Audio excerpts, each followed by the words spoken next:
Yay, welcome. Today, we're going to get right into the silicon heart of the entire AI revolution. Because right now, there is a massive battle for control going on, pitting one single dominant company against, well, pretty much the rest of the world. Take a look at this number. Over 90%. You know what that is? That's the slice of the AI chip market that one company, NVIDIA, completely controls. We're talking about a near-total monopoly on maybe the most important resource in technology today. So the big question is, how on earth did this happen? How did a single company end up being so unbelievably central to the future of AI? Okay, let's dive into this. Right, so meet NVIDIA. This is a company that, for years was famous for making graphics cards for video games. And somehow, they've catapulted themselves to become the absolute core of generative AI.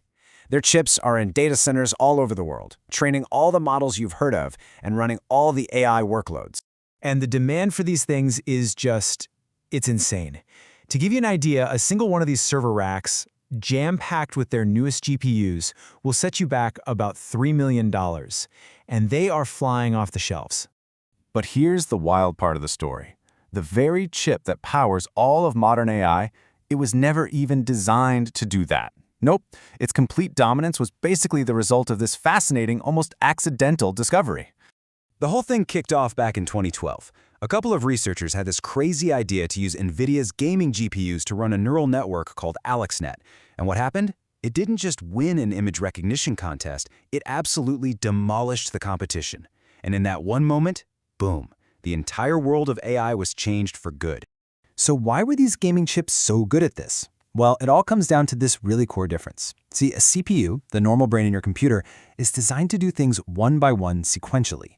But a GPU, which was built to render millions of pixels on a screen all at the same time, it has thousands of little cores that can do tons of calculations all at once, in parallel. And it just so happens that parallel processing is exactly what AI's incredibly complex math needed.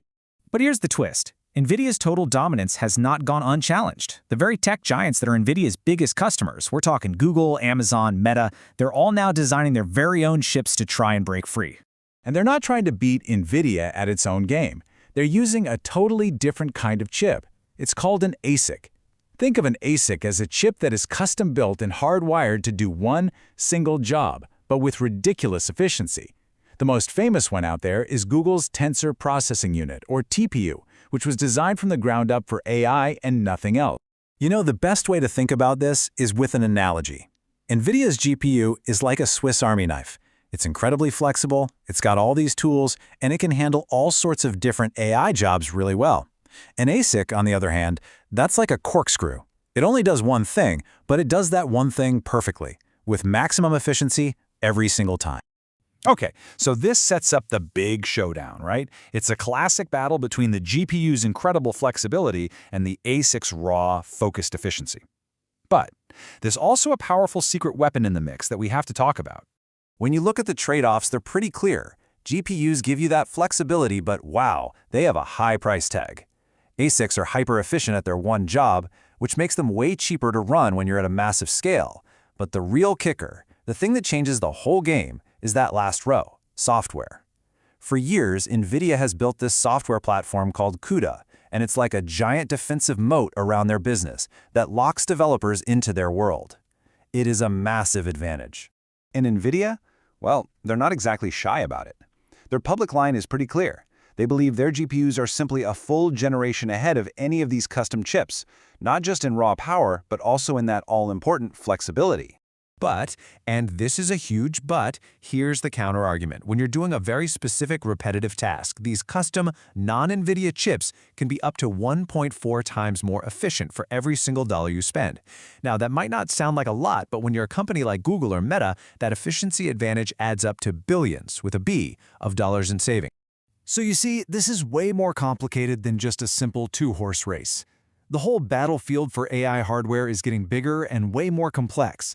So let's just take a quick look at who's who in this fight. This ecosystem is huge. You've got NVIDIA, obviously, as the king of the castle. Then you've got their main GPU competitor, AMD, trying to chip away at their lead. Then you have the whole crew of big tech challengers building their own custom ASICs, often with help from partners like Broadcom. And then, at the very center of it all, You have the kingmaker, TSMC, the company that actually builds almost all of these chips for everyone. And now, a whole new player is entering the field, the NPU, or Neural Processing Unit. This is a completely different kind of chip. It's small, it's low power, and it's not designed for some giant data center. It's designed for the device that's in your pocket, your phone, your laptop, even your car. And here is why NPUs are such a big deal. When you make an AI request on your phone, instead of sending your data to the cloud, it can be processed instantly, right there by that onboard NPU. This means you get a super fast result and your personal data never ever has to leave your device.